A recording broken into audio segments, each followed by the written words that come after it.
Once in every lifetime comes a chance like this. To discuss The Young Ones, a 1982 to 1984 BBC sitcom displaying the lives of four impoverished London students. Any potential derivativeness is nullified by the incredibly surreal presentation. The Four Horsemen of the Apocalypse. Pirate Cyclops DJs. Well, one Pirate Cyclops DJ, two of them would just be weird. Headless ghosts, demons, sentient objects, medieval knights, and speaking animals are suddenly, inexplicably introduced and depart with equal suddenness, really, if ever, influencing the narrative, and seldom questioned by the characters. This technique succeeds thanks to a composed approach. Comprehensible humour is introduced during these bursts of insanity, as opposed to the humour relying on the insanity alone. A creative, unpredictable boldness unfolds with brevity that allows the primary focus to remain on the elaborate yet applicable group dynamic between Vyvyan, Rick, Mike and Neil, a dynamic strengthened by the cast's enjoyment and chemistry.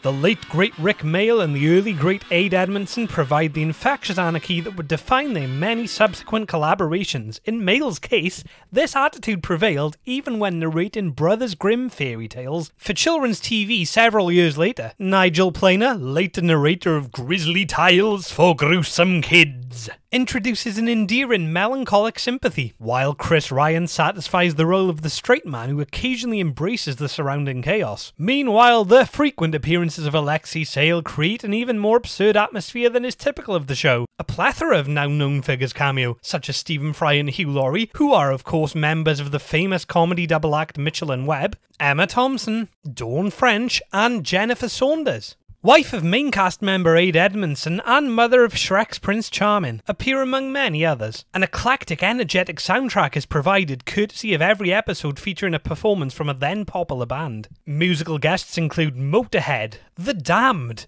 Dexys, My Midnight Runners, who perform Not Come On Eileen. If you look at any of their track listings, that's what all their songs are called, apart from Come On Eileen, obviously. I sung Gino at the end of another video, so I clearly know other songs by them. But that video was set in a separate universe to this one. Madness also feature. During these musical performances, the cast interactions continue to occur, meaning there is method in this madness. The complimentary writing of Ben Elton, Rick Mayall and Lisa Mayer also welcomes relatable social satire scrutinising the upper classes, contemporary politics and illogical societal laws, adding purpose and accessibility to the surrealism and uniting these potentially disparate tones. Although realistically speaking, the only thing that unites them is Dr. Martin's boots. Being an 80s sitcom, several ideas present in The Young Ones are specific to that era, and to generally highlight the timely nature of the show, I've invited someone I've previously worked with. Ooh, have we got a previous video? Yes, we've got a previous video! Several months ago, we celebrated Horrible Histories. It is not my friend Trevor who lives in the bin, he's gone to church. It is in fact Joe. Take it away, Joe. Hey, Joe here. I used to watch The Young Ones daily when I was a young one myself. When the TV channel Gold was UK TV Gold, he used to play hours of the show at a time. Now, I am going to play devil's advocate here. I personally think there are elements of The Young Ones that have aged quite badly. Perhaps the thing which has aged the most is the satirical take on culture and society. It's quite hard to relate to a British culture they're making fun of when that British culture doesn't really exist anymore. Now, that being said, don't think that I don't love this show. I do. In fact, I think I'm contractually obligated to like all Rick Mayall and Adrian Edmondson work. I think it's just that my perspective has changed. Rewatching the show, I'm finding different things funny. For example, when I was young, Alexei Sayle's appearance was the worst part of the show for me. I used to glaze over when he came on screen. However, rewatching some classic episodes, it's fair to say that his appearance has become one of the laugh-out-loud moments of the show. Another thing I didn't quite appreciate back in the day was the segue sketches, such as the tomato in the fridge singing "I've just got to catch up with my life," or the Hoover asking the plug socket how it was for them after being unplugged. These are genuinely the funniest part of the show in my eyes. And who can forget the musical interludes? Such a great feature of the show, and it's fair to say that the inclusion of them definitely made an impression on my music taste. Madness at the very least. The best thing about The Young Ones is the groundwork it laid for future sitcoms. I don't think there's anyone who can argue that it became one of the most influential UK sitcoms, which many future shows would look for inspiration.